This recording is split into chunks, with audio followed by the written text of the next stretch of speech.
Chair নিয়ে বাড়ির উঠানের মধ্যে বসে থাকছে, উনার স্ত্রী, উনি, বাড়ির লোক, সারা বাড়ির লোক গল্প করতেছে। ওদিক দিয়ে পিছন থেকে যাইয়া হামলা করছে।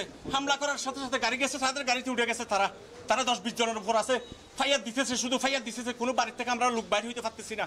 আমরা বাইরে ছিলাম, আমরা আসতে পারতেছি না। কোনো মহিলারা বাইরে হইতে পারতেছে না।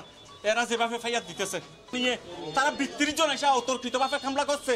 কপাল ভালো, উনি চেয়ার দিয়ে উনার স্ত্রী আর একটা কাজের একটা আমাদের বাড়ির ফাড়ির লোক ছিল, ওরা চেয়ার নিয়ে গিয়া নিয়ে মানে এদের সাথে কি চেয়ার দিয়ে ইয়া করছে। এরা আর গুলি মনে করেন উনি ফালাইতে যেতে পারছে, পিছনে যা গুলি লাগছে, দরজার মধ্যে গুলি ছিটে গেছে, যা লাগছে গুলি লাগছে প্রায় 8-10টার মতো লাগছে। সেটা মাথায় লাগছে, ডুফা লাগছে, ফিসে লাগছে। এটা মূলত লিয়াকত আলী মেম্বার, আমাদের সদর উপজেলা বিএনপির আপনার জিলাঞ্জা ইউনিয়নের সাধারণ সম্পাদক। সেখানে ফ্যাসিস্ট আমলে বিভিন্ন সন্ত্রাসীরা আপনার সেখানে সাদাবাজি রাহাজানি সন্ত্রাসের সাথে জড়িত ছিল। ফ্যাসিস্ট যাওয়ার পরে লিয়াকত আলী মেম্বারের নেতৃত্বে লিঙ্ক রুট এলাকায় সেখানে ব্যবসায়ীদেরকে নিরাপত্তা দেওয়া হয়েছে। ব্যবসায়ীদের কাছ থেকে যারা আগে চাঁদাবাজি করত তাদের বিরুদ্ধে লিয়াকত আলী মেম্বারের নেতৃত্বে আমরা একটি সামাজিক ঐক্য সেখানে গড়ে তুলেছিলাম। সে কারণেই সন্ত্রাসীরা ক্ষিপ্ত হয়ে লিয়াকত আলী মেম্বারকে হত্যার উদ্দেশ্যে এ হামলা করা হয়েছে। হঠাৎ পিছন দিকে এসে তার বাসার সামনে গুলি করে চলে গেছে। চিন্তিত সন্ত্রাস, আমরা নাম বলতে পারতেছি না এখনো কারা। ভাই আসছে, ট্রিটমেন্ট চলতেছে।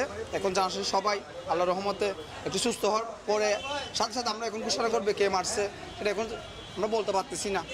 ধন্যবাদ।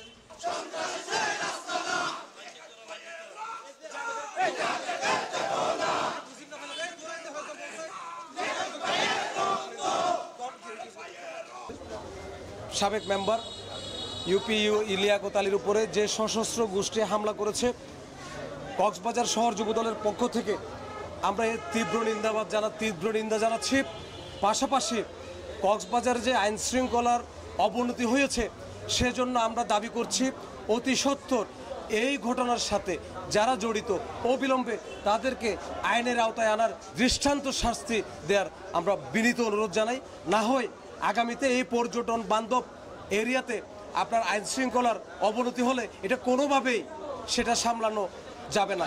এটা উদ্দেশ্য প্রণোদিতভাবে তাকে হত্যার উদ্দেশ্যে এমন অমানবিক অত্যাচার করেছে এবং তার উপর যে গুলিবর্ষণ করেছে তার জন্য আমরা বাংলাদেশ জাতীয়তাবাদী স্বেচ্ছাসেবক দল সহ কক্সবাজার জাতীয়তাবাদী পরিবার তীব্র নিন্দা ও প্রতিবাদ জানাচ্ছি। পাশাপাশি তাকে যেভাবে গুলি করা হয়েছে, আজকে দেশের আইন শৃঙ্খলার পরিস্থিতির এই অবনতির কারণে এই ধরনের মানুষ ঘরে বসে নিরাপত্তা পাচ্ছে না।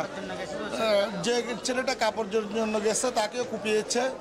আমরা প্রশাসনের প্রতি আকুল আবেদন জানাবো, যারা আজকে গুলিবর্ষণ করেছে তাদেরকে অনতিবিলম্বে গ্রেপ্তারের মাধ্যমে সর্বোচ্চ শাস্তি যেন দেওয়া হয়।